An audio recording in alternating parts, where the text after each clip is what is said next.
तुम चाहो तो बबलू से तुम्हारा दोबारा निकाह हो सकता है। कैसे? हमारे मजहब में एक रिवाज है, हलाला। उसके जरिए तुम बबलू से दोबारा निकाह कर सकती हो। हलाला क्या होता है? जब कोई तलाकशुदा औरत किसी गैर मर्द से निकाह करे, उससे जिस्मानी ताल्लुकात बनाए और फिर तलाक ले, उसके बाद वो अपने पहले शौहर से निकाह कर सकती है। तुम अपने अब्बू से हलाला कर लो। अम्मी आप ये क्या बोल रही हैं? जरूरी क्यों है कि अगर एक औरत अपने शौहर के साथ तलाक हो जाता है तो उसे दूसरे से, थर्ड पार्टी से शादी करना जरूरी क्यों है पहले शौहर से वापस करने के लिए? ये सवाल है। सवाल अभी दोहरा है, जवाब दे रहा हूं मैं। ये लोगों को गलत फहमी है कि अगर मियाँ बीवी का तलाक होता है और अगर वो फिर से शादी करना चाहते हैं, ये गलत फहमी है लोगों की कि उसको तीसरे से शादी करना फर्ज है। कुरान में साफ तौर पे लिखा हुआ है, सूरह बकरा में सूरह नंबर 2 आयत नंबर 228 से लेके 242 तक तलाक के पूरा डिटेल दिया गया है, किस तरीके से तलाक दिया जाता है। पहले मैंने कहा था कि आपस में समझौता होना चाहिए, नहीं होता है तो गेट एन आर्बिट्रर, एक बड़े को बुलाओ, शोहर की तरफ से बीवी की तरफ से समझौता करो। नहीं होता है तो तलाक बोलने के बाद इद्दत के 3 माह है। कुरान में लिखा है सूरह बकरा सूरह नंबर 2 आयत नंबर 228 के 3 माह, 3 महीने, 3 menstrual cycle is the period of waiting iddat. 3 महीने के बाद द डिवोर्स इज कंप्लीटेड। लेकिन 3 महीने के दरमियान अगर मियाँ बीवी वापस में रुजू होना चाहते तो हो सकते, तलाक नहीं होता है। लेकिन अगर 3 महीने तक रुजू नहीं होते और अलग हो जाते और 1 साल बाद उन्हें ख्याल आता है अरे हमने गलत किया, हम फिर से शादी करना चाहते, तो कुरान की आयत है सूरह बकरा सूरह नंबर 2 आयत number 232, do not prevent the women from marrying the former husband.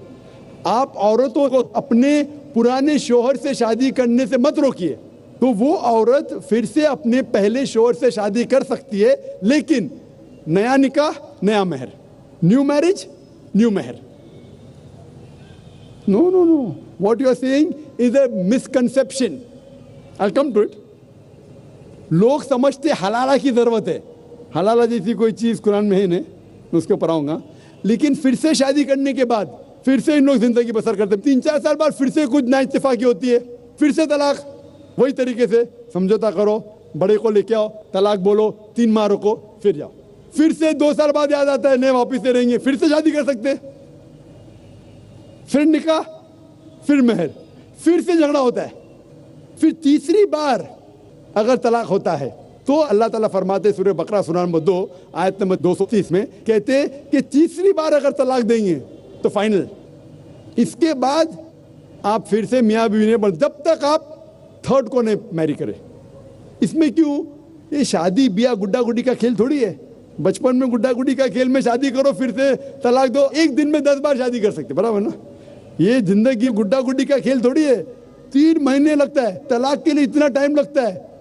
Private meeting, फिर बड़े लोग से मीटिंग, फिर 3 माह, फिर जुड़ो प्यार से, एक दूसरे पे कीचड़ मत उछालो, फिर शादी करो। मैंने मेरी जिंदगी में किसको भी नहीं देखा जो सही तरीके से तीसरी बार तलाक हुआ, मैं देखा नहीं अभी तक के। 1 बार हुआ देखा होगा, 2 बार, तीसरी बार तो देखा ही नहीं मैं।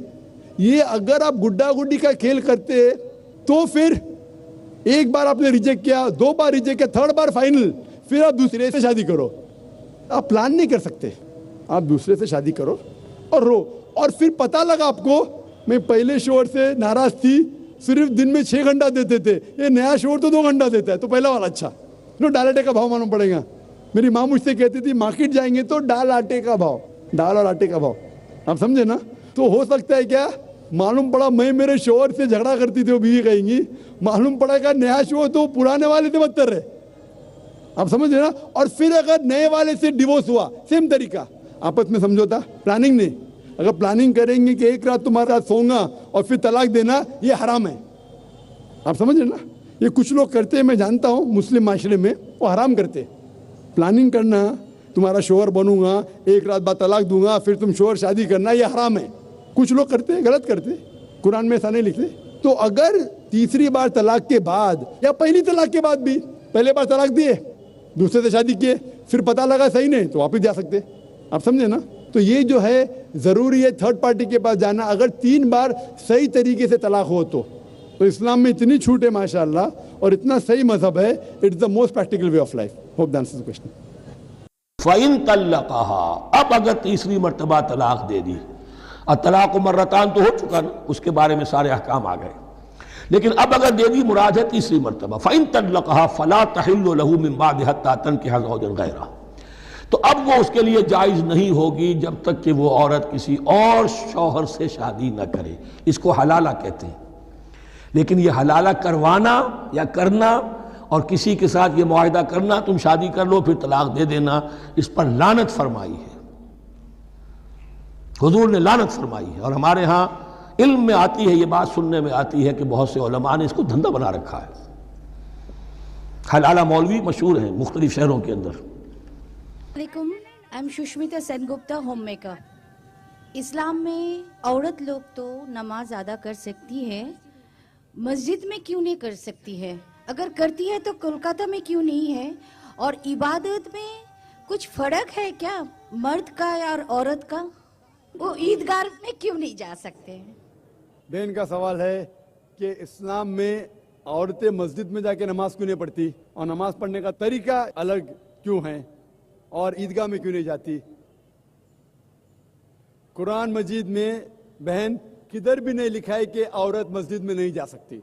वो हमारे इंडिया पाकिस्तान में है, इसलिए इस्लाम को देखने के लिए इंडिया को मत देखो, पाकिस्तान को मत देखो, कोलकाता को मत देखो, कुरान को देखो। कई हदीस है सही बुखारी में जिल्द नंबर 1 आखिरी हदीस, do not prevent the female servant from going to the mosque, मतलब मोमिना को मस्जिद में जाने से मत रोको, अल्लाह के रसूल फरमाते। आप पढ़ेंगे सही बुखारी जिल्द नंबर 1 हदीस नंबर 824, उसमें अल्लाह के रसूल फरमाते कि do not prevent your women to go to the mosque even at night. अगर रात को भी अगर वो चाहते कि मस्जिद में जाना चाहते तो मत रोको। तो मस्जिद में औरतें जा सकते हैं। वो अभी इंडिया पाकिस्तान में रोकते, क्यों रोकते उनसे पूछिए।